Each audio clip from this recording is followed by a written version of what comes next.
썬데이 서울이라니까 최근 청년들은 이거 잘 모를 거예요. 왜냐하면 썬데이 서울이라는 황색 잡지가 1991년 폐간됐거든요. 예.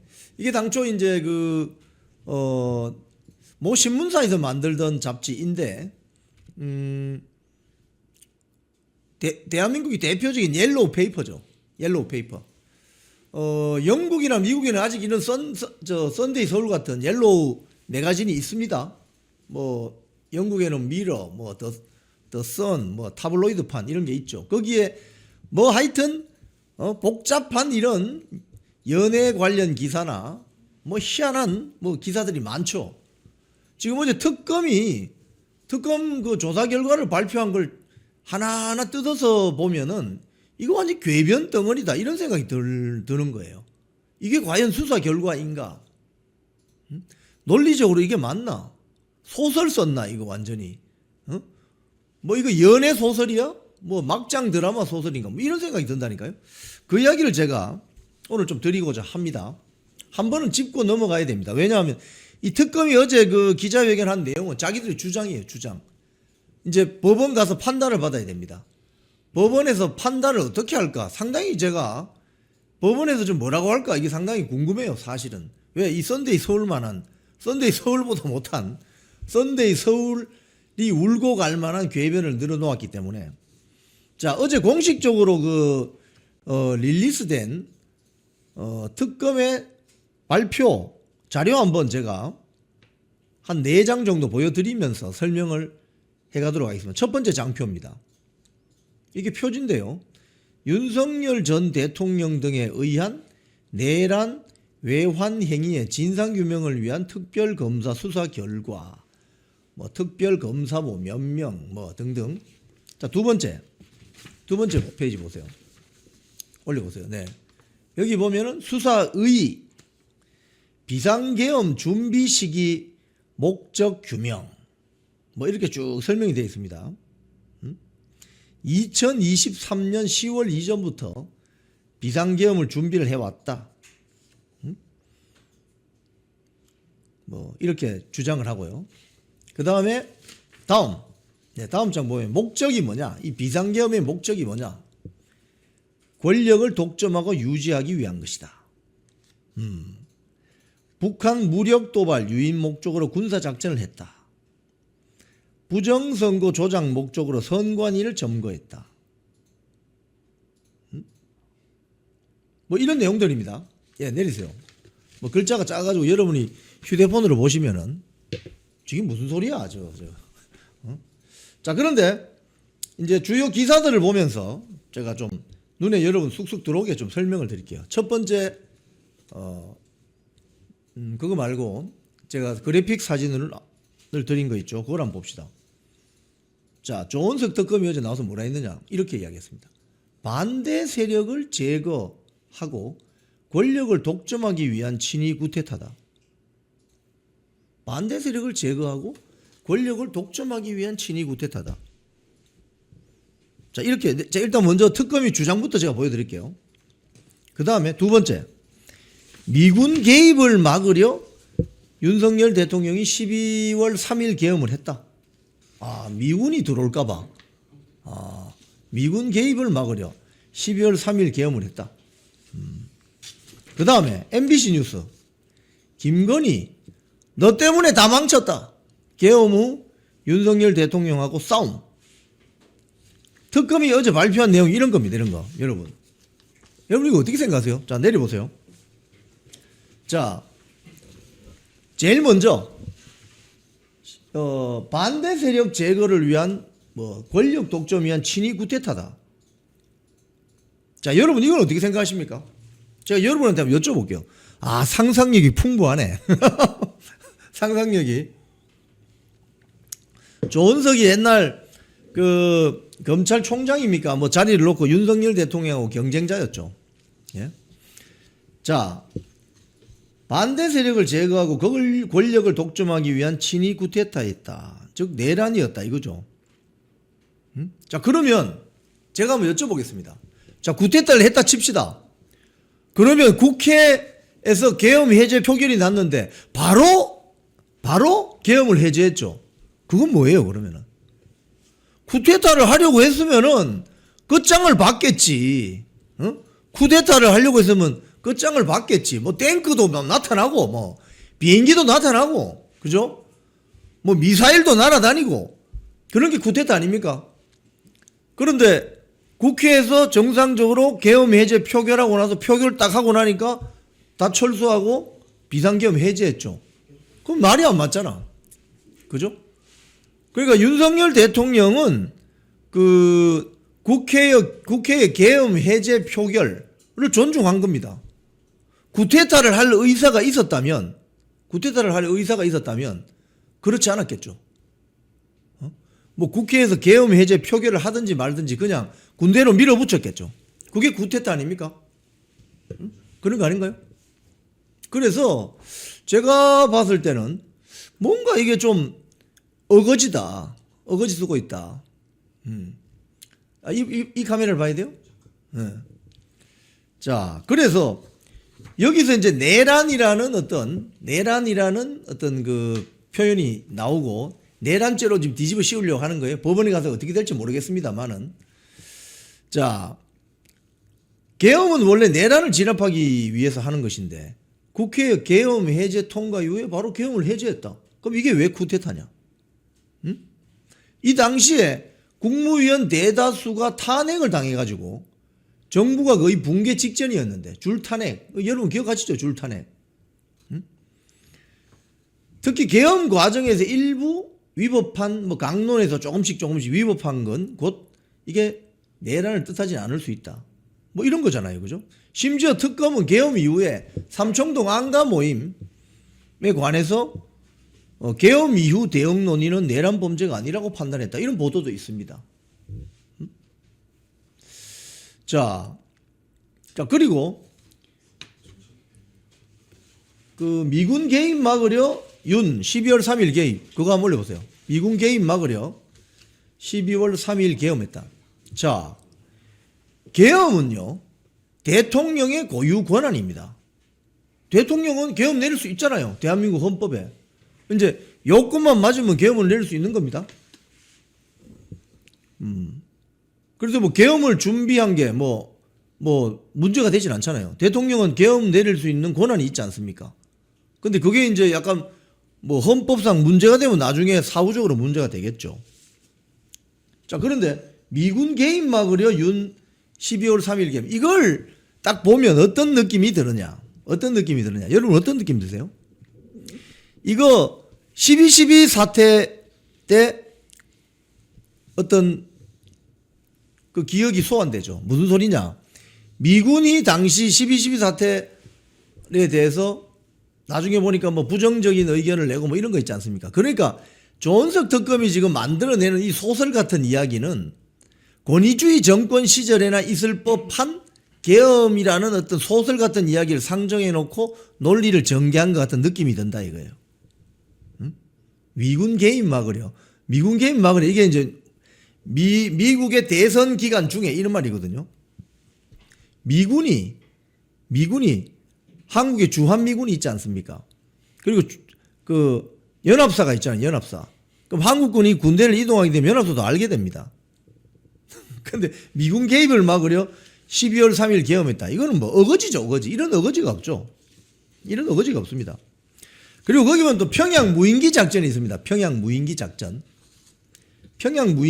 이걸 보면은 자, 특검은 2022년 12월에 북한이 보낸 용산까지 날아온 북한군의 무인기 작전에 대해서는 특검은 뭐라고 할 수 있습니까?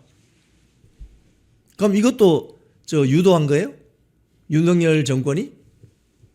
그러니까 북한군이 대한민국 대통령실이 어떻게 돌아가는지 보려고 무인기를 보냈단 말이에요. 그러면 한국군은 어떻게 해야 됩니까? 가만히 있어야 됩니까? 한번 물어봅시다. 군대 다녀오신 분들 다 한번 이해하실 거예요. 아니 적성 세력이 우리에게 무인기를 보내서 우리의 가장 중요한 행정기관을 몰래 들여다보고 있는데 그럼 우리는 어떻게 해야 되냐고요. 가만히 있어야 돼요. 그냥 열심히 보고 가세요. 무인기, 북한 무인기. 잘 있다 가세요. 뭐 그렇게 해야 되나요? 지금? 이건 일종의 교전행위로 볼 수 있는 거지. 교전행위로. 북한군이 휴전선을 넘어서 무인기를 보내서 대통령실을 감시한다. 그럼 우리 한국군은 어떻게 해야 돼요? 그러면은. 에? 그런 이야기를 안 하죠. 특검이. 그런데 특검은 평양 무인기 작전을 북한의 무인기 도발에 대한 보복으로 보지 않고 북풍 유도라고 봤다는 거예요. 판문점 사건 아시죠, 여러분? 판문점 미루나무 제거 작전을 하던 주한미군 장교와 한국군 카투사, 미군 병사들을 북한군이 도끼 들고 와서 어떻게 했어요? 그때 어떤 일이 벌어졌습니까? 그게 70년 중반인가 그렇죠. 그때 어떤 일이 벌어졌어요? 전쟁 날 뻔했습니다. 그래서 대한민국 특전사가 거기에 미루나무 제거 작전에 들어간 거죠. 그때 북한군이 두려움에 떨면서 아무 도전을 못했습니다. 사후에 김일성이 박정희 대통령의 잘못됐다고 이야기한 겁니다. 일종의 그런 거예요, 그런 거. 응? 근데 그런 걸 특검은 이야기하지 않죠. 이게 누구 위한 특검이지? 이 대한민국 특검 맞아요, 이거? 응? 그래서 드론 사령관 잡아 넣으려다가 결국 못 잡아넣었죠. 군대란 조직은 우리 안보를 지키는 차원에서 대응 작전을 할 수가 있는 거죠. 그런 이야기는 안 하죠, 특검은. 윤석열 정권 하에 대한민국 국군이 평양에 무인기 보냈다 칩시다.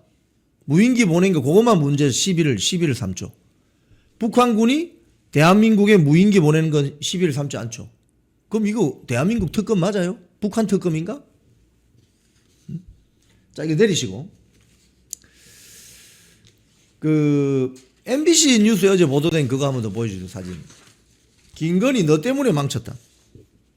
이게, 여러분, 제가 어제 저녁 방송에서 일부 말씀드렸지만은, 특검의 가장 폐악질이 이겁니다, 여러분.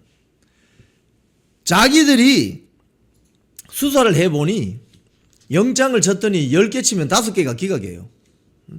제가 좀 이따 다시 말씀드리겠지만. 그러니, 막판에, 언론에 소위 말해서 황색 저널리즘, 옐로우 페이퍼처럼 먹잇감을 던진 거예요. 뭐라고? 계엄했더니 김건희 여사가 윤석열 대통령에게 당신 때문에 다 망쳤다. 이렇게 싸웠다고 카드라 통신을 전한 겁니다. 언론에. 그럼 언론은 그걸 받아 쓰죠. 일단 특검 반이니까. 근데 특검이 김건희 여사가 그 이야기 했는 건 녹음 파일이 있습니까? 누가 카드라는 걸 옮긴 거잖아요. 특검의 수준이 이렇다고요, 지금. 특검의 수준이. 정말 한심한 수준이죠. 자, 그래서 특검이 돈을 얼마 썼느냐. 그 특검 돈 쓴 거 한번 올려보세요. 3대 특검비 1,000억이 넘는다. 1,000억이 넘는 돈을 쓰면서 이 박근혜 대통령 특검, 박영수 특검하고 비교해 보면 여기 나오죠. 오른쪽 밑에. 박영수 특검이 예상 금액이 25억 원이었습니다. 근데 3대 특검은 508억 원이었습니다. 시작부터. 시작점이 박영수 특검은 25억인데 윤석열 대통령 이 3대 특검은 508억 원이라는 거예요. 내란 특검, 김건희 특검, 해병대 특검. 수사 예산만 266억 원. 뭔 돈을 이렇게 많이 씁니까? 수사하고 공소유지 다 합하면 1,000억 원 이상 쓰게 된다는 거예요. 그런데 돈을 이렇게 쓰면서 영장 기각률은 어떻게 되느냐? 영장 기각률 법률신문 기사 한번 보세요. 예. 요건 추경호 원내대표 영장 기각되기 전 기사입니다. 그러니까 내란 특검 영장 기각률 여기는 42%로 되어 있는데 추경호 원내대표가 집어넣으면 거의 47, 8%까지 올라갑니다. 김건희 마찬가지고 해병 마찬가지고. 그러니까 일반 형사 사건의 경우에 영장을 한 10건 치면은 기각되는 확률이 적게는 17에서 많게는 22%입니다. 그러니까 영장 10건 치면 한 2건 정도 기각되는, 이게 일반 형사사건의 영장 기각률인데 특검의 영장 기각률은, 조은석 특검은 10건 치면 한 5건은 기각이고, 김건희 특검도 10건 치면 한 4건 기각이고, 해병대 특검은 10건 치는데 9건이 기각입니다. 이런 특검을 왜 하냐고. 수사할 게 없다 이 소리죠. 어거지 특검이다 이 소리입니다. 그러니까 지금 썬데이 서울도 울고 갈 궤변을 늘어놓는다 이런 비판이 나오는 거예요. 참 보고 있으면은 오늘 중앙일보 사설 또 보면 이젠 사법부의 시간이다 뭐 이렇게 이야기를 했고, 중앙일보 또 보면 이렇게 설명이 되어 있습니다. 미국 대선 후에 이거 내려주세요. 트럼프 대통령 취임 전까지 미국이 혼란한 시기를 이용한 것으로 보인다는 설명이다. 그렇게 안 보이는데 우리는 미국이 그렇게 허술한 나라 같아요.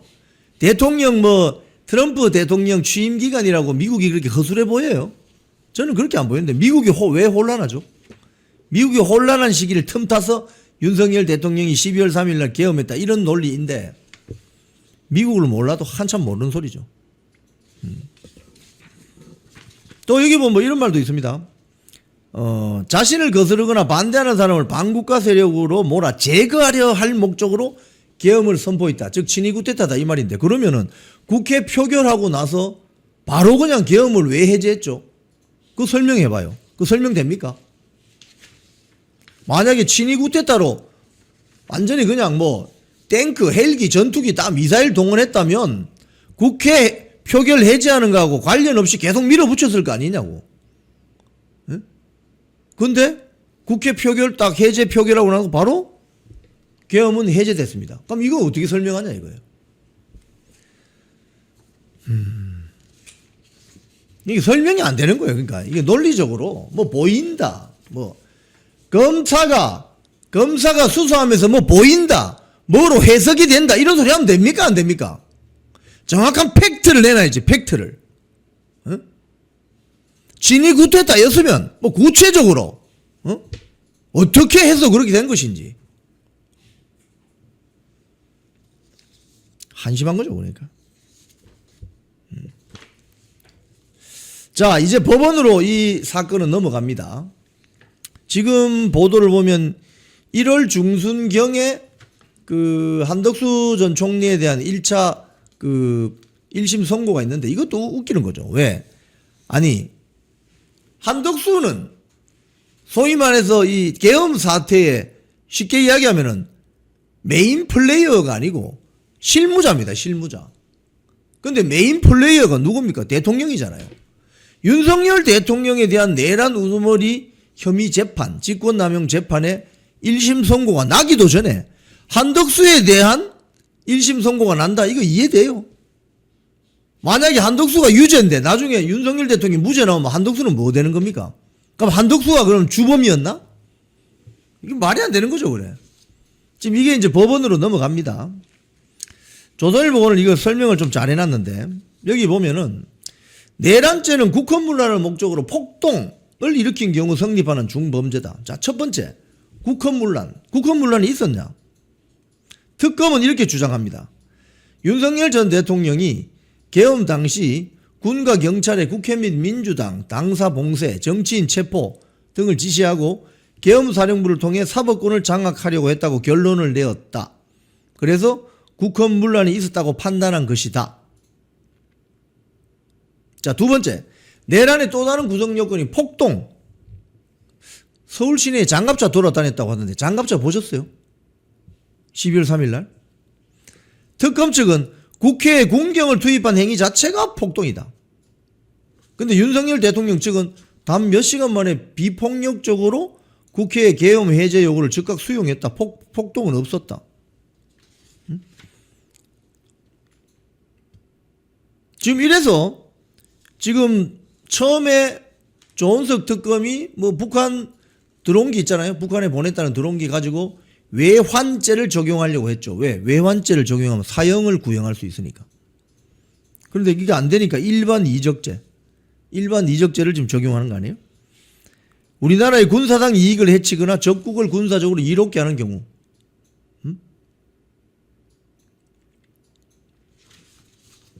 그러니까 이 논리가 빈약한 거죠. 논리가 빈약한 겁니다.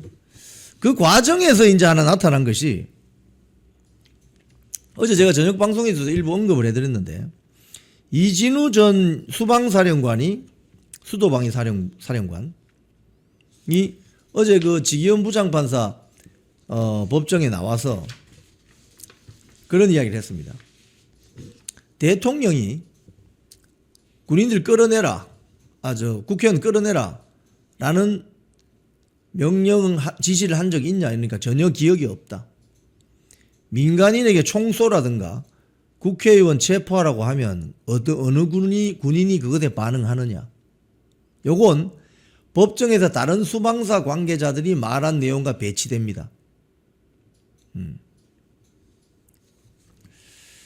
그리고 윤석열 대통령이 그때 했다는 말, 11월 9일 국방부 장관 공감 모임에서 한 말, 나는 꼭 배신당한다.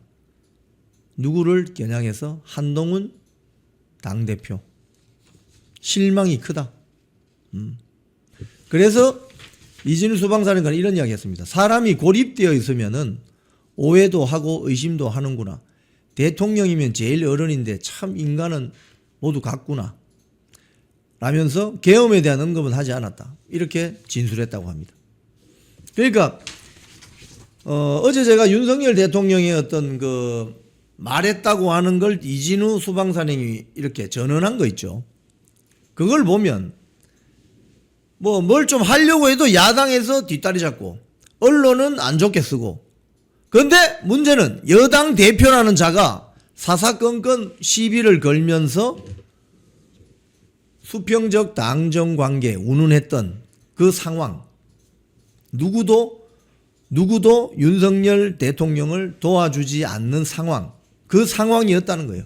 그리고 줄탄핵, 특활비, 특경비 삭감, 이런 식으로 궁지로 몰아갔다.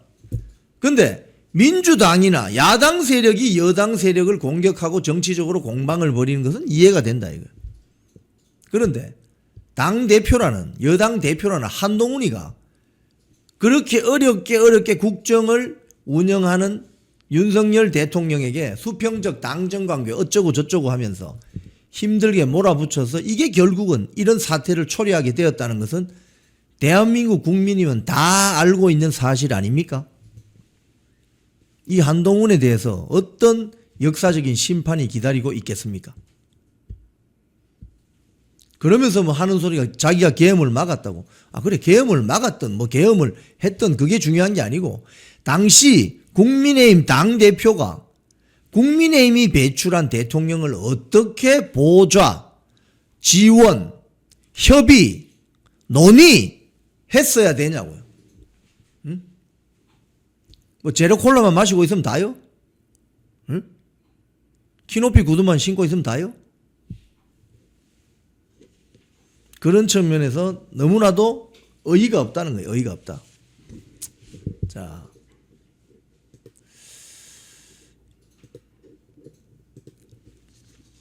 김건희 특검이 압수수색 당했습니다, 여러분. 경찰에 압수수색을 당했는데 오늘 동아일보 보도를 보니까, 그러니까 이제 민중기 특검이 지난 8월에 통일교 관련해서 전재수에게 돈 갔다, 민주당 정치인들에게 돈이 갔다라는 걸 듣고도 한 4개월 동안 뭉개다가 이제 특검을 거의 끝내면서 이 사건은 그냥 경찰로 퉁쳐버린 거죠. 국가수사본부로 갔는데 경찰이 그래서 다시 김건희 특검, 민중기 특검 사무실을 압수수색했어요, 어제. 그랬는데 경찰 내부에서 어떤 목소리가 나왔느냐.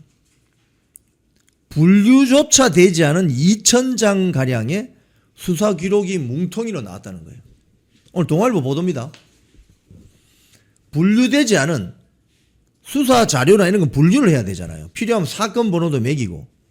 분류가 되지 않은 2,000장 분량의 수사 기록을 뭉텅이로 떠넘겼다는 거예요. 경찰에. 그럼 경찰이 이 자료 폭탄을 두고 어떻게 해야 되느냐? 이 천장 이걸 어떻게 검토하냐고요. 검토하는데 최소 한 달 이상 걸리지 않겠어요? 그럼 그 사이에 전재수 같은 경우 공소시효, 정치자금법 위반, 공소시효가 끝나지 않나? 그래서 경찰 국가수사본부에서 이게 뭐 하는 짓이냐? 응? 이런 이야기가 나오고 있고.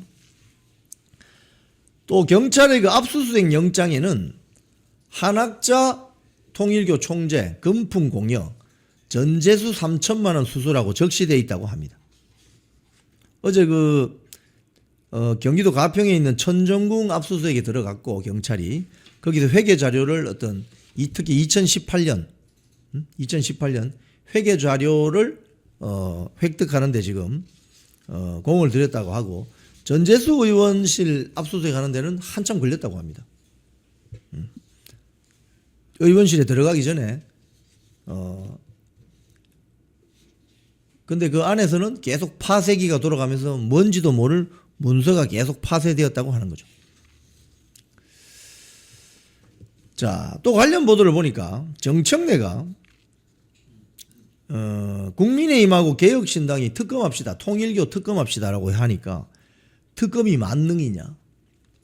특검 못한다. 내란 특검, 김건희 특검, 해병대 특검을 하면서 보복 정치, 정치 특검, 편파 특검 하면서 왜 통일교 특검은 못하나? 통일교 특검 하자고 지금 국민의힘과 개혁신당이 좀 공조, 연대할 움직임을 보이고 있습니다. 그러니까 국민의힘이 어떻게 주장을 하느냐? 민주당이 내란 특검을 할 때는 기존의 수사기관을 못 믿는다고 하더니 통일교 의혹이 터지니까 특검은 못 믿고 경찰 수사 믿어보자며 딴소리를 한다. 당장 특검을 수용하라. 오늘 동아일보에 보도된 통일교 정치인 후원금 전달 내역, 이 사진 한번 올려보세요. 위에서부터 한번 쭉 볼까요? 국민의힘, 민주당 뭐 다 있습니다.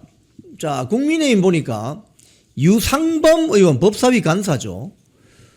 통일교 측의 어떤 뭐 주장인 것 같아요. 거기 법정에 나온 어제 그 재판이 있었거든요. 거기에서 2천만 원 전달하려고 했는데 거절하더라. 그래서 전달을 못했다 이 소리입니다. 제가 따박따박 읽어드리겠습니다. 왜냐하면 이건 그냥 이 그래픽만 쓱 보여주고 지나가면은 당사자들이 굉장히 곤혹스러울 수 있기 때문에 제가 통일교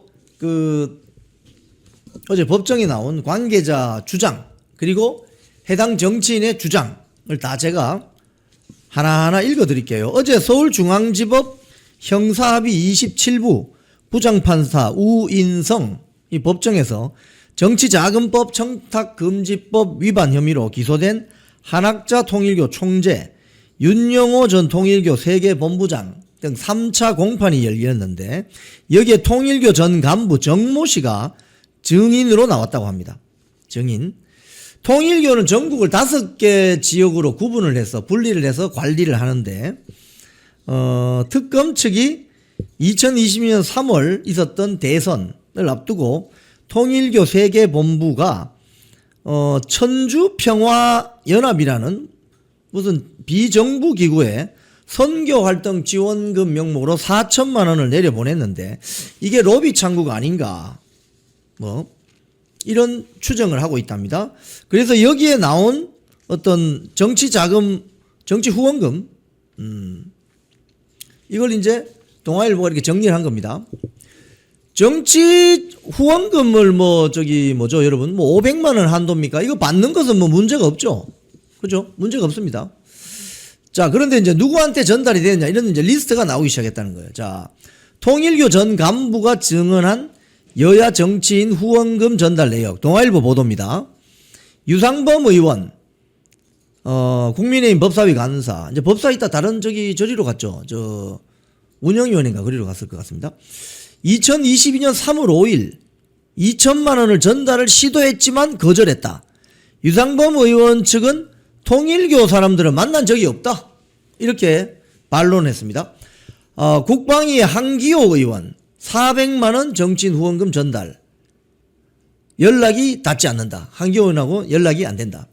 박형덕 동두천시장, 백경현 구리시장, 김진태 강원도지사 500만원. 500만원이 맥시멈이거든요. 김진태 도지사 측은 개인이 보낸 거를 어떻게 우리가 알 수가 없다. 개인 명의로 뭐 홍길동이라는 사람이 김진태를 후원하기 위해서 최대 500만원까지 보낼 수 있죠. 정치 후원금은. 근데 그 사람이 누군지 알 수가 없다. 뭐 이렇게 이제 설명을 할 수 있죠. 네. 자, 민주당은 김영록 전남도지사 300만원.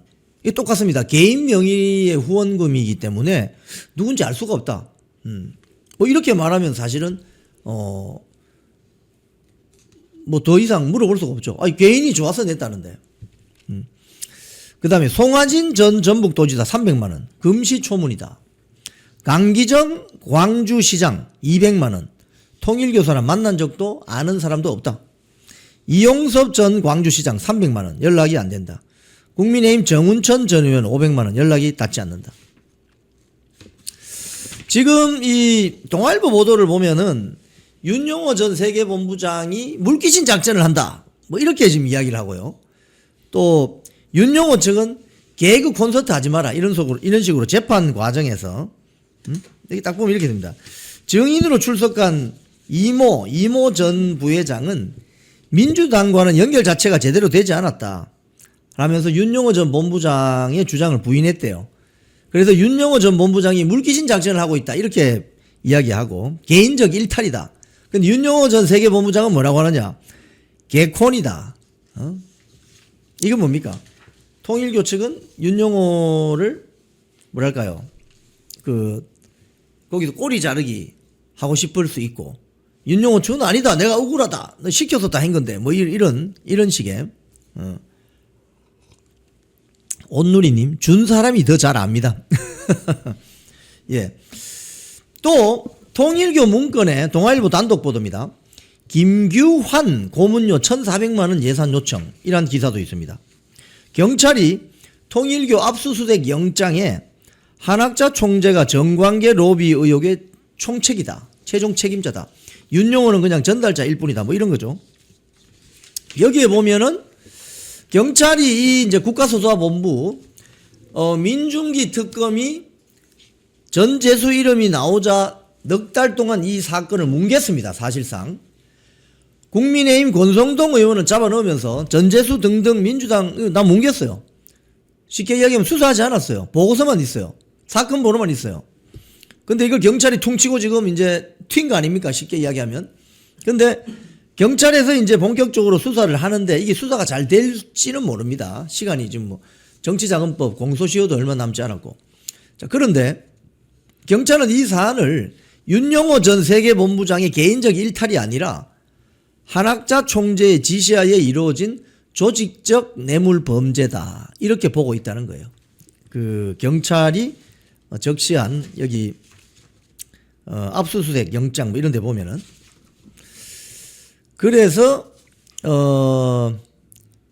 윤용호가 그 비서실 사무총장을 겸직하면서 통일교 내 제2인자였다고 합니다. 특별 보고 문건도 있고. 그래서 여기 보면 김규환 전 미래통합당 의원 고문 위촉 명목으로 수수료 1,400만 원. 어우, 고문 위촉하는데 무슨 수수료가 1,400만 원이 됩니까? 국회 활동비, 통일교 측의 국회 활동비 5,600만 원. 예산 요청. 그다음에 강의료 900만 원. 사실이 아니다. 이렇게 지금 발뺌을 하고 있습니다. 오늘 조선일보 단독 보도는 또 이런 게 있습니다. 윤용호 전 통일교 세계본부장의 말인데 전재수 의원 등이 천정궁 경기도 가평에 있는 통일교 본부 천정궁에서 돈을 받아간 것으로 안다. 자기가 봤다는 소리는 안 하고 알고 있다. 이렇게 이야기했습니다. 전재수 등이 2018년, 2020년 경기 가평궁 통일교 천정궁에 와서 금품을 받아간 것으로 안다. 그래서 경찰청 국가수사본부가 지금 한학자 총재를 딱 다이렉트로 지금 노리고 수사를 벌이고 있는 것 같습니다. 윤용호에 대한 배경도 약간 설명이 되어 있는데 윤영호 전 세계본부장은 당시 통일교 2인자로 불렸고 윤영호의 부인이 통일교 재정국장이었다고 합니다. 아, 그렇군요. 자, 그 다음 사진 한번 다시 한번 바꿔보세요. 그 무슨 서밋 회의한 거. 자, 이 사진 보세요. 이 사진이 굉장히 많은 것을 이야기합니다. 그러니까 지난번 대선 때, 대선 직전에 통일교가 무슨 국제 서밋, 한반도 평화 서밋 행사를 개최했는데 저기에 반기문 유엔 사무총장, 훈센 캄보디아 총리, 마이크 펜스 공화당 출신의 미 부통령 등등, 저기 뭐 이스라엘 누구 뭐 등등 많이 나옵니다. EU 유럽연합 누구 뭐 저 한반도 평화 서밋 행사가 굉장히 지금 지나고 나서 보니까 굉장히 중요한 지점이었다. 저게 그냥 자기 돈으로 오는 거 아닙니다. 저 다 초청해가지고 비행기 끊어주고 호텔 잡아주고 강연료 주고 뭐 이렇게 해서 초청하는 거 아니에요? 보통 그렇게 하잖아요. 그죠? 다음 그 사진 한번 올려보세요. 자, 이 서밋이 있고 나서 뭐가 있느냐? 통일교 측이 그 사진 올려보세요. 네. 통일교 측이 윤석열 대통령 후보 측과 이재명 대통령 후보 측에게 다 이렇게 쉽게 하면 이중 플레이를 하는 거죠. 자, 그런데 이재명 당시 민주당 후보는 세계 한인민주회의 의장단의 통일교 핵심 간부를 임명하게 됩니다.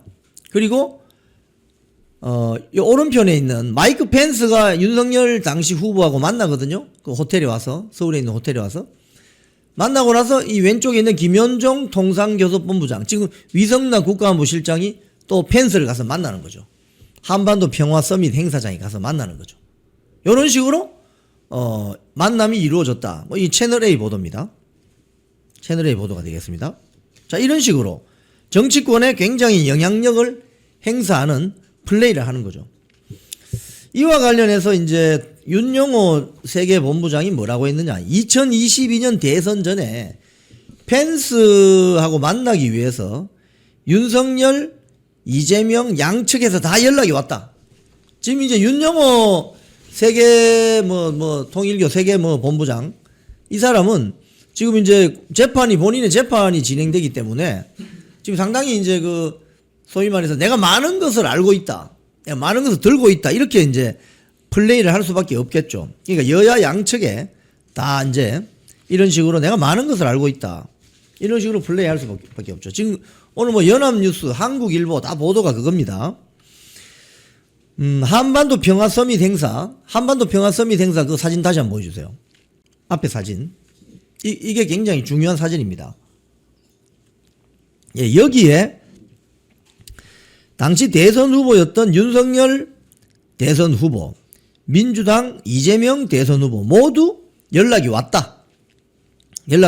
왜? 펜스 만나려고. 펜스 한번 만나보려고 연락이 왔다. 윤영호 전 세계본부장은 한반도 평화 서밋 행사 당시 여야 모두에게 접촉했다는 취지로 재차 증언했다. 이재명 캠프 관계자를 통해 처음에는 후보 본인, 이재명 당시 후보가 참석하겠다고 연락이 왔는데 이재명이 와서 앉아 있다가 연설하고 나갈 때 펜스하고 만나면 좋겠다, 이렇게 이야기했다고 해요. 근데 본인 기억으로는 이재명 후보는 그 행사장에 오지를 못해서 나중에 하겠다고 했지만 최근 이슈된 민주당 캠프의 사람들을 연결해 줬다. 그래서 펜스가 나중에 이재명 후보와 만났는지 이건 뭐 확인되지 않습니다. 또는 이재명 당시 대선 후보가 한학자 총재와 만났는지 이것도 확인이 안 됩니다. 예, 지금 그런 상황입니다. 자, 그래서 지금 이제 정치인들에게, 자, 사진 내려주세요. 후원금 이것도 내려주세요. 사진 내려주세요. 다. 정치 후원금 리스트가 나오기 시작하고, 이런 것들은 어떻게 보면 특검을 해야 되지 않나. 지금 국민의힘과 개혁신당이 이야기하는 통일교 관련 특검을 해야 되지 않나. 저는 뭐 개인적으로 여러분이 믿고 계시는 종교와 관련해서 저는 대한민국은 종교의 자유가 있다고 믿는 사람이기 때문에 뭐 거기에 대해서는 크게 문제를 제기하고 싶지 않습니다. 누가 무슨 종교를 믿든지 그건 뭐 크게 문제 삼고 싶지 않아요. 하지만 정치인들이 그 종교, 특정 종교를 상대로 뭐 정치 후원금을 뜯어낸다든지 또는 뇌물을 챙긴다든지 수천만 원대 시계를 받는다든지 이건 아주 곤란하죠. 이건 현행법상 정치자금법이나 또는 뇌물수수죄 걸리기 때문에 이런 부분에 대해서는 철저한 조사가 필요하고 필요하면 특검도 할 수 있다. 이런 생각을 가지고 있습니다. 자, 그런데 이 통일교 지금 사태가 일파만파입니다. 불이 꺼지지 않아요. 꺼지지 않습니다. 왜? 지금 여야 정치인들 이름이 자꾸 나오잖아요. 근데 처음에는 이게 민중기 특검이 사실상 이 통일교 사건을 들고 윤석열 대통령의 핵심 인사였던 권성동 의원을 뇌물 1억 원 받았다 해서 그 경기도 가평에 뭐 천정궁에 찾아와서 절하고 돈 받아갔다. 구속시켰습니다. 그리고 통일교 신도들의 명단과 국민의힘 당원 명부를 비교해서 통일교 측이 조직적으로 국민의힘에 어떤 입당해서 뭐 의사결정 과정에 영향력을 미치려고 한 거 아니냐 이런 식으로 사건을 만들어 왔죠. 그런데 결국 알고 봤더니 이게 민주당에 더 많은 지금 폭탄이 떨어지고 있는 형국입니다. 그러자 민중기 특검은 대충 정리하고 튀어버린 거예요. 그리고 그 사건을 경찰에게 떠넘기고 경찰은 뒤늦게 이제 시간이 없으니까 파기 시작하는데 한학재 통일교 총재를 이 뇌물 사건의 어떤 총책으로 보고 수사를 진행시키고 있는 거예요. 그 과정에서 정치 후원금 리스트가 나오는 거예요. 그 정치 후원금 리스트는 뭐 선관위에 다 등록이 되어 있기 때문에 이건 뭐 입수하기가 굉장히 수월합니다. 뭐 500만 원이 맥시멈이니까 500만 원 고액 후원자 명단 쫙 뽑으면 다 나오는 거죠. 자, 그런데 이제 이 통일교 관련 이 사태가 지금 내년 지방선거에서 경부선 라인에 있는 서울과 부산시장 선거 구도에 지금 엄청난 영향을 주기 시작했습니다. 첫 번째, 서울시장. 오늘은 신문을 보니까 뭐 연합뉴스 다 났어요. 이거 다 뭐 났는데 조간신문에 지금 이재명이 서울시장 후보로 좀 띄운다는 지금 의심을 사고 있는 정원오 서울 성동구청장. 이 사진 한번 띄워보세요. 통일교 행사에 참석했습니다. 네. 통일교 행사에 참석해가지고 뭐 축사를 한 것 같아요. 저는 뭐 이 정원호라는 사람을 잘 모르기 때문에 뭐 30년 전에 뭐 5.18 관련 뭐 논쟁으로 같이 뭐 술 마셨던 사람입니까? 뭘 폭행을 해가지고 뭐 실형을 선고받고 뭐 이런 거는 뭐 워낙 오래된 일이니까 저는 뭐 크게 뭐 거기에 대해서 비중을 두지 않았습니다만은 이 통일교 행사에 가서 이 보도를 보면은 이걸 안철수 의원이 지금 문제를 제기했거든요. 안철수 의원이 본인의 페이스북에 2017년 6월 27일 통일교 소식 글에 정원오 성동구청장이 통일교 본부 교구의 성동구 전진 대회 행사에 참석했다. 그리고 참석한 것뿐만이 아니라 통일은 참 사랑밖에 할 수 없다라면서 축사를 하고 통일교인들이 만든 통일선언문에 자필로 서명까지 했다. 이러면서 통일교하고 유착이 있다면서 의혹을 제기했습니다. 근데 정원호 구청장은 해명을 어떻게 하느냐. 오래전 일이라서 축사 내용이 자세하게 기억은 나지 않는데 의례적인 인사말, 격려의 의미를 담아서 작성한 것뿐이다. 자, 이번 지방선거는요. 통일교하고 이렇게 뭐 연관이 되면 이게 아주 곤란해지는 지금 상황이 되고 있습니다. 통일교 신도들께는 상당히 좀 불쾌하게 들릴 수 있겠지만 지금 통일교 관련해서 이게 지금 내년 지방선거 출마하시는 분들 이 연관이 되면 이거 굉장히 오해받기 십상인 그런 국면으로 가고 있다 이거예요. 자, 그리고 그 다음 이 서울시장뿐만이 아닙니다. 부산시장. 그 그 다음 사진 한번 올려보세요.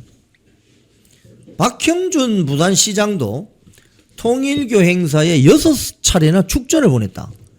중앙일보 보도입니다. 쓰나미 강타 부산 선거. 어허, 그렇군요. 정원호 성동구청장이 그 성동구, 서울 성동구에 있는 무슨 통일교 행사에 가서 축사를 한 거. 이것도 지금 언론 보도돼서 지금 이슈가 되고 있는데, 부산시장 박형준 시장도 통일교 행사 6차례나 축전이다. 이게 자료가 많아요. 그냥 인터넷 치면 다 나옵니다. 다음 사진 한번 올려보세요. 다음 사진. 네. 박형준 부산시장이 통일교 행사 영상을 축소한 거. 2022년 싱크탱크 신통일한국을 위한 싱크탱크 2022 희망전진대회. 거기에서 축사를 했네요. 이건 구글링 하면 다 나오는 겁니다, 여러분. 이 구글링 하면 제보 받을 필요도 없어요. 그냥 치면 다 나와요. 네. 여기에 축사를 했다고 합니다. 이건 뭐 영상을 보냈겠죠. 그죠? 영상을 보내서 뭐 박형준 부산시장이 조금 약간 억울할 수도 있겠습니다. 그냥 뭐 축사해달라고 해서 그냥 영상 하나 찍어서 보냈는데 이게 지금 뒤늦게 이슈가 되니까 좀 억울할 수도 있긴 있겠네요. 하지만 지금 통일교 관련 사태가 지금 심상치 않기 때문에 이런 것들도 오해를 받기 딱 좋습니다. 자, 그런데 이 내용을 보면은 2022년 뭐 1년 천주평화연합 주최의 싱크탱크 2022 행사에서 영상 메시지를 통해서 뭐라고 했느냐?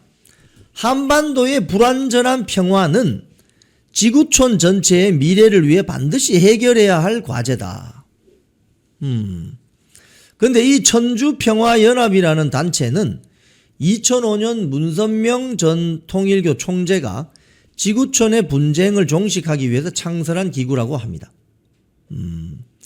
박 시장은 그 다음에 또 같은 날에 단체가 주최한 한반도 평화 서밋에도 축하 영상을 보냈다고 하네요. 아까 그 한반도 평화 서밋 그 사진을 다시 한번 보여주면 그게 저 행사 아닌가요? 아까? 이거 같은데요. 중앙일보 취재로는 박 시장은 이 단체에 2022년 8월, 2023년, 2024년, 2025년 등 최소 4차례 더 축전을 보낸 것으로 파악이 되고 있다고 합니다. 자, 사진 내리시고요.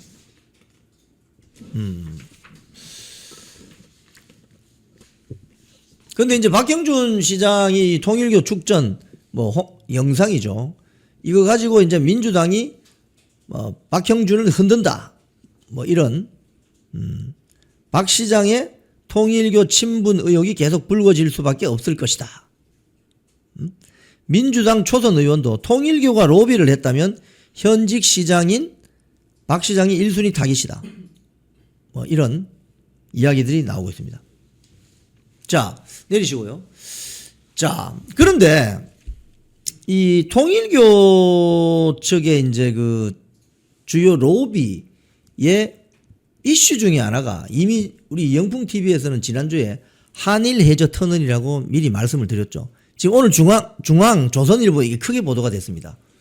지금 중앙 언론에서 한일 해저 터널에 대해서 별로 관심이 없다가 이 통일교가 왜 이렇게 PK 지역, 특히 부산, 울산, 경남 지역 국회의원이나 자치단체장들을 상대로 로비를 했을까? 그 해답은 어디 있다? 한일 해저 터널에 있다. 그리고 정동영, 김현철 등등 이름 나오죠, 그죠? 그건 뭐냐? 통일 문제라는 거예요. 통일 문제.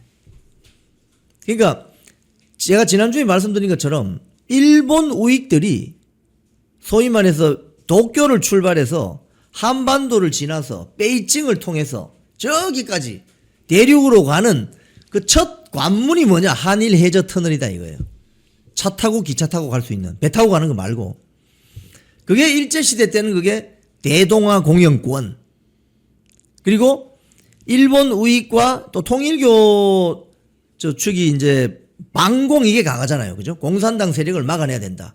이런 게 굉장히 결합되면서 어떻게 보면 이해관계가 맞아 떨어지는 거죠. 일본 우익의 시작은 러시아 공산당으로부터 일본 천황제를 지켜야 된다는 게 일본 우익의 기본 전제입니다. 여러분 아시죠? 뭐 전 세계 우익들이 다 그렇게 출발합니다. 영국은 프랑스 대혁명, 피를 철철 흘렸던 프랑스 대혁명과 같은 저런 피해 혁명은 안 된다고 해서 점진적인 혁명을 해야 된다. 그래서 그게 영국 보수당의 모태가 되는 것이고, 미국 보수당은 영국으로부터의 독립을 쟁취해야 된다. 이게 미국 공화당의 보수 정치 이데올로기입니다. 일본은 소련 공산당으로부터 소련 공산당 러일 전쟁도 해봤지만 저 슬라브 민족 저거 보통 아니다. 알고 있는 거죠. 러시아 공산당, 소련 공산당으로부터 일본을 보호하고 일본 천황제를 유지시켜야 되겠다는 게 일본 보수의 정치 이데올로기예요. 그럼 대한민국은요? 6.25 전쟁, 공산주의 세력으로부터 자유 대한민국을 지켜야 되겠다는 것이 대한민국 보수 우파 정당의 정치 이데올로기다 이거예요. 그런 측면에서 통일교와 일본 자민당 세력, 보수 우익 세력이 만나는 접점이 있다 이거예요. 예. 자, 그런데 그래서 한일 해저 터널이 중요하다 이거예요. 통일교 입장에서 보면. 자, 그런데 다음 사진 한번 올려보세요. 한일 해저 터널과 관련해서 지금 여러 정치인들이 거론됩니다. 제가 지난주에는 민주당 계열 쪽의 정치인들 이렇게 쭉 거론을 해드렸는데, 요거부터 올려주세요. 박형준 시장이 지난번 그 지방선거 나왔을 때 예비후보 인터뷰에 이런 게 있습니다. 한일 해저터널 공론화 나서야 된다. 이런 이야기를 합니다. 박형준 시장이 발언을 굉장히 조심스럽게 하고 신중한 사람입니다.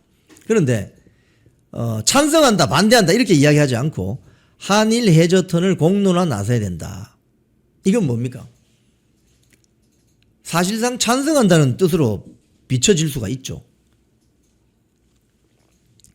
한일 해저터널 공론화 하지 말아야 된다. 이런 반대지만, 공론화 해야 된다. 이 말은, 긍정적으로 찬성할 수 있다. 이런 뜻이죠. 그러니까, 선거 때마다, PK 지역의 선거 때마다 한일 해저터널 이슈가 공론화되는 이유가 뭐냐, 이거예요. 이건 일종의 로비가 계속 이루어지고 있다는 거예요. 자, 그 다음 사진 한번 보세요.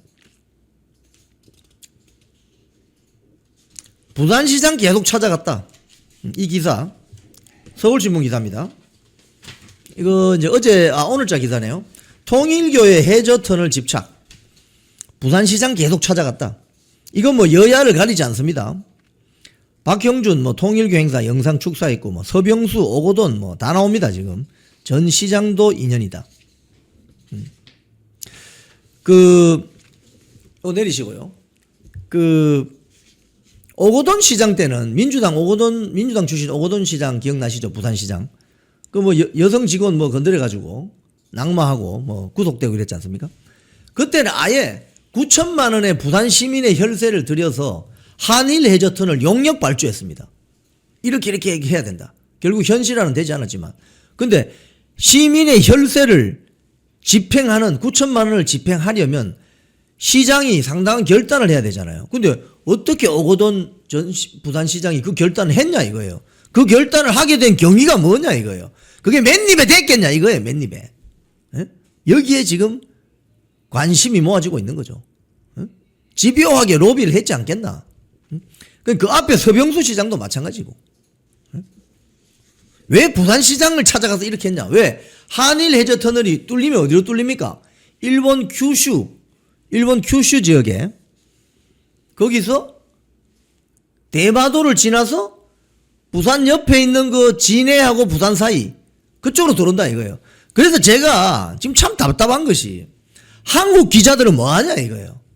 일본의 마이니치 신문은 이미 몇 년 전부터 한일 해저터널에 대해서 보도를 하면서 큐슈 지역의 땅 14만 평, 도쿄돔 야구장 한 10개 넘는 그 14만 평의 땅이 통일교와 관련 있는 땅이 거기 이미 확보가 돼 있다는 거예요. 거기 한일 해저터널이 뚫리면은 공사하면 일단 토지 보상 받을 것이고 거기 리조트를 지어도 될 것이고 뭔가 이권 사업이 발생할 수 있지 않습니까? 그러면 터널이 이쪽에도 뚫리면 한국 쪽에도 뚫릴 거 아닙니까? 그럼 뚫리는 그 지점 주변에 땅 주인이 누군가를 살펴봐야 될 거 아니냐고 지금. 한국 기자들 다 어디 갔냐고 지금. 제가 지금 현직에 있으면 그 토지대장 다 보면 땅 주인이 누군지 제가 한번 추적해보고 싶어요. 분명히 그 터널 지금 1안, 2안, 4만이 있습니다. 1안, 2안, 4만. 한국 쪽에 이 터널 입구가 뚫리는 거기가 1안, 2안, 4만이 있다고요. 그게 가덕도 부산 신항으로 바로 이렇게 옆으로 가는 안, 또 진해 쪽으로 가는 안, 또 마산 쪽에 약간 붙어서 가는 안, 세 가지 안이 있다고요. 어? 그럼 그 주변에 가서 토지대장을 떼봐야 될 거 아니냐고, 대한민국 기자들은. 뭐 하냐고, 대한민국 기자들이 지금. 그럼 땅 주인이 누군가 보면 알잖아요. 토지 보상 받고. 그 길이 열리면 그 옆에 뭐 휴게소도 하나 만들 수 있고, 그렇지 않아요, 여러분? 뭐 큰 편의점도 만들 수 있고, 주유소도 만들 수 있고, 뭐 그런 사업을 할 수 있는 길이 열리잖아요. 리조트도 만들 수 있고. 응? 사업 그 구상은 좀 그럴듯하잖아요, 사실은. 일본에서 차를 몰고 내가 쫙 해저턴을 수백 킬로를 쫙 가서 부산 쪽에 딱 나오니까 그 리조트가 딱 있네. 바다 풍경이 펼쳐지네. 멋지네. 그런 사업을 할 수 있는 그게 기자들이 뭐 하냐고, 기자들이. 강용석 변호사가 잘하죠. 예, 부동산 전문가. 자, 그런데 이런 식으로 지금 지금 그래서 전재수 부산 해양수산부 장관이, 그러니까 여러분 잘 지금 보세요. 갑자기 이재명 정권이 해양수산부를 왜 갑자기 부산으로 보내려고 했을까요? 이게 이상하죠. 물론 지방선거용이죠.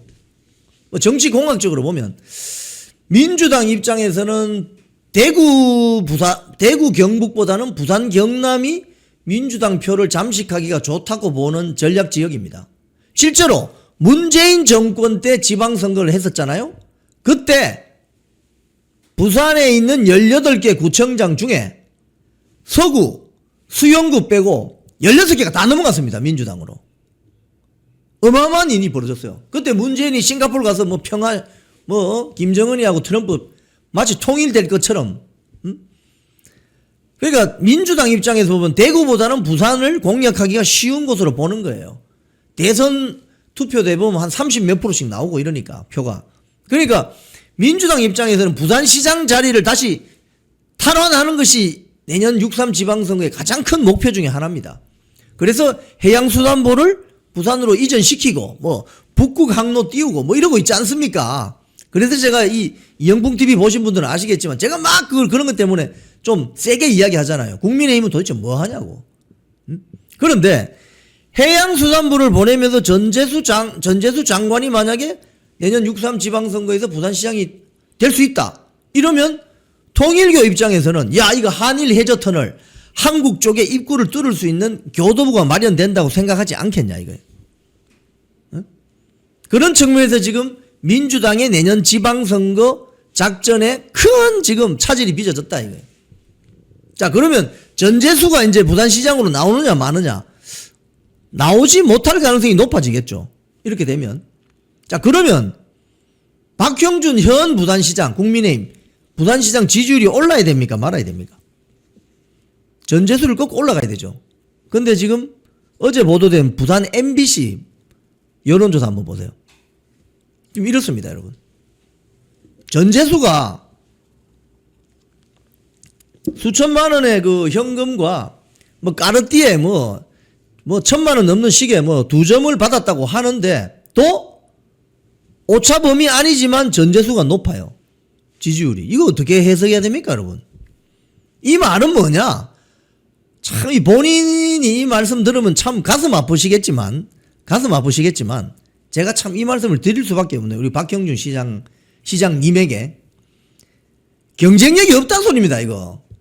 아니, 지금 전재수가 뭐 수천만 원 뭐 뇌물 받았다. 지금 뭐 고급 시계 받았다. 이러고 있는데, 아니, 여론조사 했는데, 오차 범위 안에서 접전은 벌이고 있지만 숫자상으로 이기지를 못하잖아요. 이렇게 되면 한 10% 이상 이겨버려야 되는 거 아니에요? 이기지를 못하고 있다. 이 후보 교체해야 된다 이겁니다. 이걸 보면 지금 이 난리통인데 어떻게 여론조사에서 이기지를 못하냐 이거. 여론조사에서 이거 물론 오차 범위 내에서 접전입니다, 여러분. 여론조사는 항상 설명을 잘 드려야 됩니다. 이 숫자상으로 이게 뭐 득표율이나 투표율 이런 게 아니고 여론조사율이기 때문에 오차 범위가 있습니다. 가령 신뢰 수준이 95% 신뢰 수준에서 플러스 마이너스 보통 3.1%거든요. 그러면 플러스 마이너스 한 6% 차이 나면 이게 6% 안이 들잖아요. 26.7 빼기 24.5 하면 1.2% 차이 나잖아요. 그럼 이게 오차 범위 안에 들기 때문에 누가 앞선다고 이야기하면 안 됩니다. 이 접점이에요, 접점. 그런데 전재수가 지금 이렇게 지금 페널티를 많이 받는 거예요. 뭐 뇌물 받았다, 뭐 고급 시계 받았다 이러고 있는데 어떻게 이걸 앞서지를 못하냐고. 오차 범위 밖으로 확 제껴버려야지. 그래서 경쟁력이 떨어진다. 지금 박형준 부산시장 본인과 또 그 옆에서 도우시는 분들에게는 참 좀 안타까운 말씀이지만 경쟁력이 너무 없다. 이렇게밖에 좀 해석이 안 되는 거 아닙니까? 이게 객관적인 해석 아니겠습니까? 아마 반대의 상황이 일어났으면, 네? 반대의 상황이 일어났으면 전재수가 지지율이 더 올라갈걸요, 아마. 자, 그 다음 사진 올려보세요. 자, 정치인들이 지금 한일 해저 터널에 대해서 이런저런 많은 이야기를 했습니다. 하태경도 또 나왔어, 하태경. 하태경이 지금 삼선 의원 마치고 지금 무슨 공공기관에 이사장으로 가 있는 걸로 제가 아는데, 하태경 씨가 국민의힘 의원일 때, 지난 지방선거 때네요. 이게 보니까 2021년이니까, 김영춘, 당시 민주당 시장 후보, 부산시장 후보, 뭐 박형준 이렇게 나왔을 때 이야기 같은데요. 이때 하태경도 이야기를 합니다. 한일 해저 터널, 한국이 더 부강해지는 도구가 될 것이다. 하태경 씨가 한일 해저 터널 전문가입니까? 이 사람은 북한 인권 전문가네요. 근데 왜 이런 소리를 하죠? 이것도 뭐 통일교 로비 받았나? 자, 그 다음 사진 올려보세요. 자, 쭉 보여드릴게요. 정치인들. 이건 지난주에 제가 쭉 설명드린 것 중에 하나입니다. 김종인이 뭐라고 했습니까? 김종인이. 지난 지방선거 때 일본에 비해 월등히 적은 재정 부담으로 어쩌고저쩌고 효과가 있습니다. 한일 해저 터널. 해야 됩니다. 뭐 이런 이야기죠. 또 그 다음 사진 한번 보세요. 오고돈 부산시장 재임 당시 한일 해저 터널 검토. 해당 보고서 9천만원 연구 용역 비용 투입. 구체적인 공법. 긍정적인 시민의식 조사. 뭐 용역 보고서 이거 뭐 발주처가 해달라는 대로 좀 보통 다 해주잖아요. 9천만원 용역이니까. 재임 중이었던 2018년 11월 보고서 형식 발간. 그러니까 이게 민주당이 부산시장이든 국민의힘이 부산시장이든 통일교 측은 지속적으로 한일 해저 터널 로비를 한 것으로 보인다. 이거. 뭐 현직 시장들만 이런 거 아닙니다. 그 다음 한번 보세요. 이현주도 나옵니다. 이현주가 그때 박형준 후보와 이현주 후보가 국민의힘 부산시장 후보를 두고 경쟁했죠. 그때 이현주가 나와서 뭐라고 하느냐. 국회 소통관이네요. 여기 보니까. 한일 해저 터널은 부산의 100년지 대계입니다. 와, 이 한일 해저 터널을 뚫어야 부산이 100년 동안 먹고 살 수 있는 큰 계획이 된다. 이현주가 이런 발언을 했습니다. 지금 근데 이현주 어디가 있죠? 민주당 가 있죠. 그러니까 이게 맨입에 되냐고, 이런 멘트가. 한일 해저 터널에 대해서 이현주가 뭘 알아요? 솔직히. 변호사 출신인데. 변호사도 그 S-오일 임원하면서 정치시장 광명에서 했잖아요. 민주당 후보로. 그러니까 변호사 출신인 이현주가 한일 해저 터널에 대해서 뭘 아느냐고요. 북한 인권 전문가 하태경이가 한일 해저 터널에 대해서 뭘 아냐고요. 에? 그리고 오고돈이 그냥 부산시 공무원만 한 수십 년 한 사람인데 한일 해저 터널에 대해서 뭘 아냐고요. 한일 해저 터널이 뚫리면 대한민국 해운, 항만, 물류업계가 어떤 영향을 받는지 뭔가 좀 아는 사람들이 이런 이야기를 하면 이해가 된다 이거예요. 저는 전공자라서 한일 해저 터널 저거 뚫리면 대한민국 해운, 항만, 물류업계에 별로 좋은 영향이 미치지 않습니다. 뭐 폭삭 망한다는 소리는 제가 못하겠습니다만은 한국과 일본은 대한해협을 사이에 두고 떨어져 있는 게 좋아요. 그게 대한민국 부산항이나 광양항, 뭐 여수항, 목포항, 마산항, 울산항 등등 인천 평택항을 위해서 좋은 겁니다. 해저 터널이 뚫려버리면은 일본에서 자동차, 열차가 바로 가기 때문에 한반도는 그야말로 경유지가 돼버리는 거예요. 임진왜란 때 왜군들이 와서 뭐라고 했습니까? 부산 동래성에 와서, 부산 진성에 와서, 아, 우리 중국 치러 가는데 길 좀 빌려다오. 길 좀 빌려다오 했지 않습니까? 못 빌려준다. 이러니까 전쟁이 난 거 아닙니까? 근데 일본의 입장에서는 한반도는 중국 대륙 만주로 진출하는, 때로는 침략하는 경유지일 뿐이다 이거예요. 경유지다 이거예요. 그러니까 한일 해저 터널이 뚫리면 어떻게 되느냐? 그냥 대한민국은 그냥 경유지, 지나가는, 종착역이나 시발점이 얼마나 중요한가 아시겠죠? 대한민국의 KTX 출발점과 종착역은 서울과 부산입니다. 여기 양 거대 도시가 어떻게 발전되는가 여러분 아시잖아요. 그죠? 6.25 전쟁이나 이런 걸 통해서. 근데 이게 그냥 지나가는 데가 돼버리면 그야말로 바지 사장 돼버린다. 이 소리입니다. 근데 우리나라 정치인들이 왜 이렇게 한일 해저 터널에 이렇게 좋아? 전부 하자고 난립니다. 여야를 떠나서. 맨입이 됐을까? 저는 여러분들에게 물어봐요. 이게 맨입이 됐을까? 뭐 전문가도 아닌데 왜 이렇게 한일 해저 터널을 띄우지? 그러니까 이걸 지금 오늘 뉴스에 너무 집착하지 마시고 쭉 한 10년 정도 보시면은 쭉 이렇게 구글링해서 검색해보면 답이 딱 나와요. 흐름이라는 게 보이잖아요. 흐름. 자, 그 다음에 지금 오늘 조선일보에서 드디어 한일 해저 터널에 대해서 보도하기 시작했습니다. 자, 요 이현주 사진 내려주세요. 별로 불편한 분들이 있는 모양이에요. 이현주 사진에 대해서. 네. 오늘 조선일보 보면 이런 게 나옵니다. 한일 해저 터널 잘 봐달라 했나?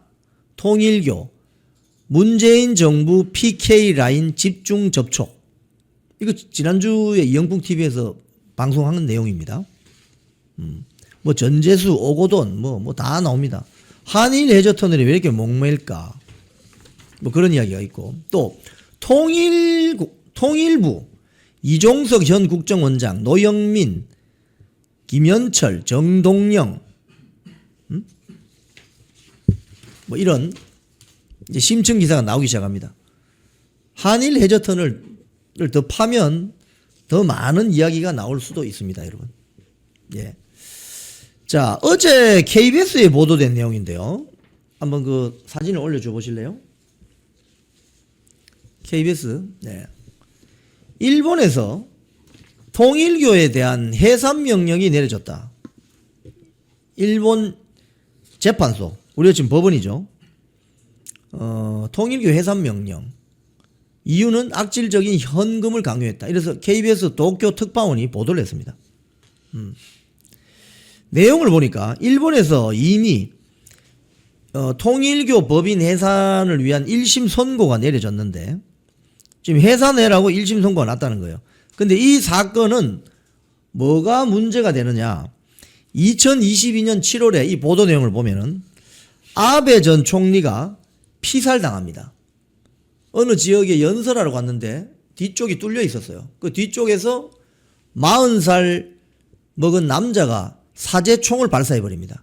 그래서 아베 총리가 그냥 병원으로 가서 바로 사망해버려요. 엄청난 충격을 줬죠. 일본 국민들에게. 그런데 여기 기사 내용을 보면 이 범인은 아베 전 총리를 암살하게 된 이유가 자신의 어머니에게 통일교가 그에게 기부를 강요해서 가정이 파탄났다 면서 통일교하고 아베 전 총리가 유착돼 있었다. 이렇게 보고 범행을 결행했다고 합니다. 그래서 일본 정부가 이후에 이 사건 2022년 이후에 1년 동안 조사를 해서 법원에 통일교 해산 명령을 청구했고 올해 3월 1심 재판부가 해산을 명령했다고 합니다. 피해 규모는 통일교 피해자가 최소 1,500명, 피해액도 한화 2천억 원에 육박한다고 합니다. 법원에 그렇게 판시를 했어요.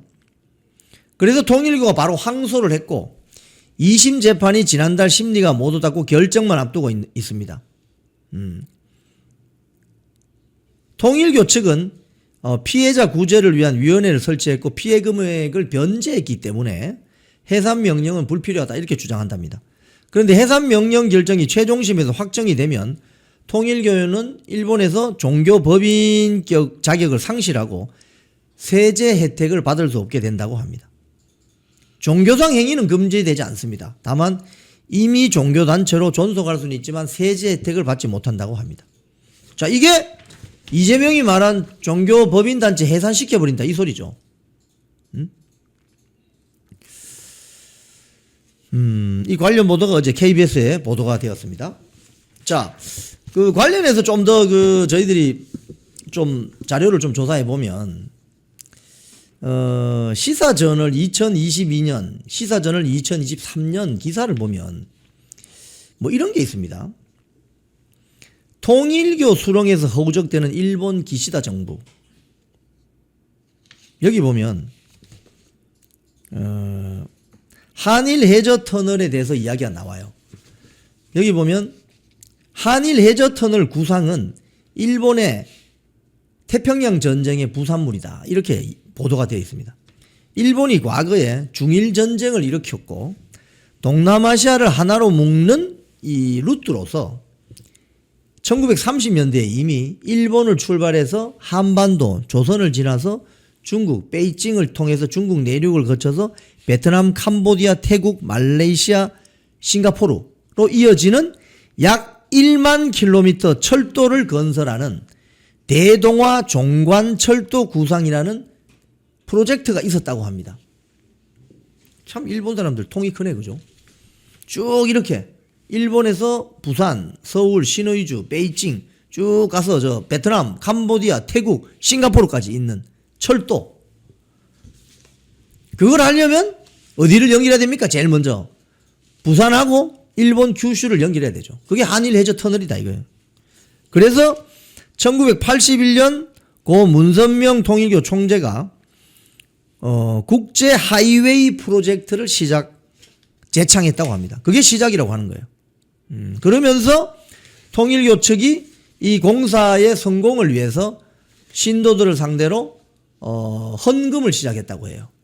한 사람당 뭐 10괴자 혹은 100계좌 등이 헌금을 시작했다고 합니다. 그래서 이 과정에서 일본에서 아베 전 총리가 피살되는데 거기에 범인으로 현행범으로 잡힌 사람이 이름이 야마카미 데스야라는 42살 남자입니다.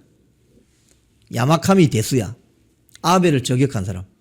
그 사람이 이야기를 들어보면 왜 이런 범행을 저질렀느냐 이야기를 들어보면 본인의 어머니가 아버지의 유산은 물론이고 자기들 생활비, 학비까지 모두 헌금으로 갖다 바쳐가지고 가정이 풍비박산이 났다는 겁니다. 그래서 처음에 통일교 쪽 사람들을 암살하려고 했는데 이게 안 되니까 그때 2022년에 코로나19가 심해서 한국 오기가 힘들어서 아베 전 총리에 대해서 앙심을 품고 암살 작전을 세웠다는 거예요.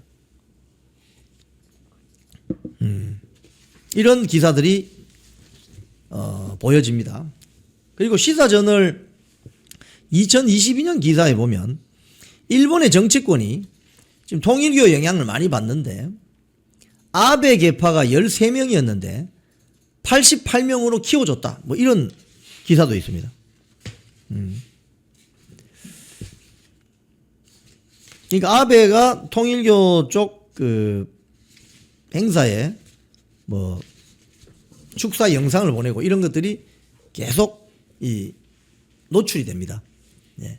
자, 오늘 뉴스 매거진 통일교 정치 후원금 리스트 그리고 서울 부산시장 지방선거 구도가 이 통일교 사태로 대격변이 일어나고 있다. 현직 부산시장 박형준 시장과 이재명이 지금 은근히 밀어주는 것으로 지금 의심받고 있는 서울 성동구청장도 통일교 관련 행사, 축사, 참석 이런 것들로 곤욕을 치르고 있다. 그래서 선거구도에 대격변이 일어나고 있다. 이 말씀을 오늘 뉴스 매거진으로 전해드렸습니다. 잘 다니던 회사에서 해고됐습니다. 외롭고 힘들었습니다. 내 혼자 이렇게 외톨이가 되는 거 아닌가 걱정이 앞섰습니다. 그런데 하루 이틀 시간이 지나니까 많은 외국 국민들이 찾아와 주셨습니다. 그래서 우리는 승리했습니다. 혼자 가면 외로운 길이지만 같이 가면 즐거운 여정이 됩니다. 나라를 지키고 대한민국 정치 혁신을 바라시는 분들이 계시다면 우잘사 회원에 가입해 주십시오. 우파는 잘 싸워, 우리도 잘 싸워. 우잘사 회원에 가입하시면 나라를 살리고 대한민국 정치를 혁신할 수 있습니다. 우잘사 회원이 되셔서 다 같이 손잡고 즐거운 여정에 동참합시다. 우잘사 화이팅!